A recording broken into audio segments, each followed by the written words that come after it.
So I have the variables written out to the left for both problems.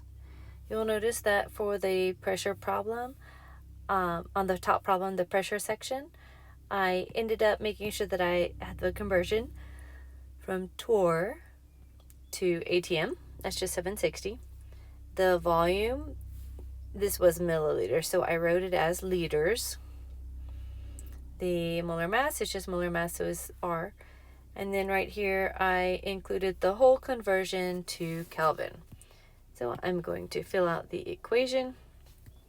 So I have 0.460 grams times 0.0821, and that's liters ATM per mole Kelvin times 127 plus 273.15 over 385 torr times 1 ATM 760 torr.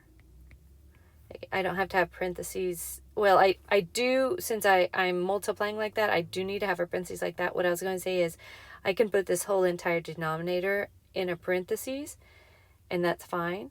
But this section has to be inside of its own parentheses. And that's Kelvin, and that's Kelvin. So hopefully you can see how the units are all going to cancel out. So we have a liters. Let me find my liters.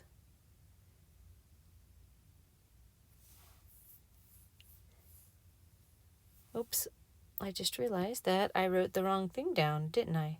This bottom thing isn't supposed to be Kelvin. That's a duplicate. This bottom thing is supposed to be 0.429 liters. 59 liters. Sorry about that. Now I have something for my liters to cancel with. And then I have something for my ATMs to cancel with. I have something for my torr to cancel with. I have something for my Kelvin to cancel with. And my unit that I'm left with is a gram per mole, which makes perfect sense because we're talking about molar mass.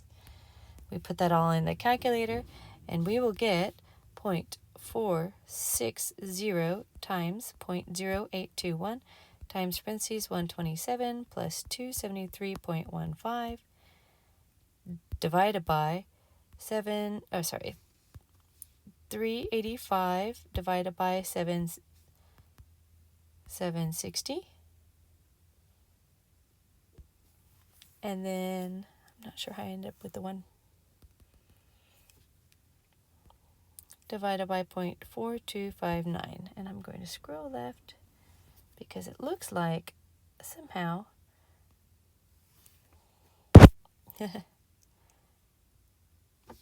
don't think it's going to, oh, it was included in there. Okay. So when I put all of those numbers in, I get 70.043. And if you're wondering about sig figs, I have 1, 2, 3 here, 1, 2, 3 here, 1, 2, 3, 4. When I add those together, I'm going to have at least 3. So I'm going to say that my sig figs on that number are just 70.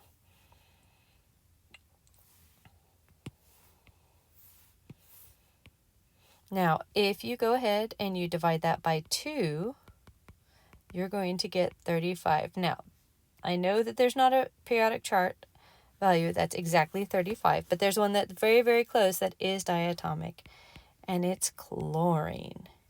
Chlorine has a value of 35.45. You multiply it times 2, and you get the 70.8 value I was talking about earlier. But anyways, or 70.9, you can see what that element is. So that's kind of cool.